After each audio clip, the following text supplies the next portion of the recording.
मित्रांनो, स्वागत आहे आपल्या रेल्वेच्या 34व्या ब्लॉगमध्ये। सध्या आपण दिग्रजच्या स्टेशनवरून मित्रांनो जात आहे आणि या इथे स्लीपरचा जे आहे म्हणजे या ठिकाणचं बेसमेंटचं पूर्ण काम पूर्ण झाल्यानंतर अलाइनमेंटचं पूर्ण काम पूर्ण झाल्यानंतर स्टेशनवरची मित्रांनो आपण परिस्थिती बघू शकतो। तर या सगळ्या सिच्युएशनमध्ये सध्या जे आहे दिग्रजच्या स्टेशनवरतून आपण मित्रांनो चालत आहे आणि हा स्लीपर ह्या लेअरिंग करण्यासाठी म्हणजे ह्या एक्झॅक्ट बसवण्यासाठी किती दूर आपल्याला हे डिस्टन्स आहे ते आपण बघू शकता। आपण जर चॅनलवर नवीन असाल तर आपल्या चॅनलला सबस्क्राईब करायला विसरू नका। साधारणतः मित्रांनो 500 मीटर ह्याची लेअरिंग इथं आपण बघू शकतो की करण्यात आलेली आहे।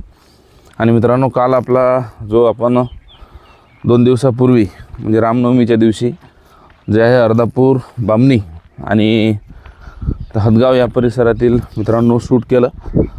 तर त्या सगळ्या याच्यामध्ये ते शूट करत असताना काही आपल्याला टेक्निकल पण अडचणी आलेल्या आहेत। सध्या आपण बघू शकतो की आजचा आपला हा 34वा ब्लॉग आपण बनवत आहे आणि सध्या ही कामाची सिच्युएशन मित्रांनो मी सध्या वॉकिंगच करत आहे आणि हे सगळं करत असताना आपण जी आहे तर स्लीपर या ठिकाणी आता बसवण्यासाठी तयार आहेत। फक्त काही फायनल पुलाचं काम 1-2 पुलाचं काम ज्याला आपण 90% झालेलं होतं या परिसरामध्ये, फक्त 10% बाकी होतं। तर ते मित्रांनो पूर्ण झाल्यानंतर मग या ठिकाणी जसं दारव्याला ज्या पटऱ्या बसवणं सुरू झालेल्या आहेत तर त्याच पद्धतीच्या आपल्याही परिसरामध्ये मित्रांनो ह्या पटऱ्या बसवणं सुरू होतात। आणि आता मित्रांनो सध्या आपण अशा स्पॉटवर उभा आहे की ज्या ठिकाणी आपण बघू शकतो की रेल्वेचे हे रूट पण आहेत आणि साईडला क्वार्टर पण आपल्याला दिसत आहे आणि या साईडला स्लीपर जे आपल्या दिग्रजच्या स्टेशनवर आलेले आहे। म्हणजे ही सध्या कामाची सिच्युएशन आहे। काल आपण जे आहे तर पूर्ण हदगाव आणि अर्धापूर या ठिकाणची मित्रांनो शूटिंग केली होती, परंतु तिथे टेम्परेचर जास्त असल्यामुळं आपलं अर्धापूर या ठिकाणी व्यवस्थित शूट झालं नाही आणि थोडा आपला जो आहे माईक पण बंद पडला होता। त्यामुळे मित्रांनो तिथलं आपण 2च व्हिडिओ बनवू शकलो। परंतु निश्चित आता आपल्याला सध्या इथे आपल्याला दिग्रजच्या स्टेशनवर हे ट्रॅक पण दिसत आहे, हे आपलं कर्मचाऱ्याचे क्वार्टर पण आहेत आणि आपल्याला इथे स्लीपर पण मित्रांनो दिसतात, लेअरमध्ये त्याला बसवलेलं आहे।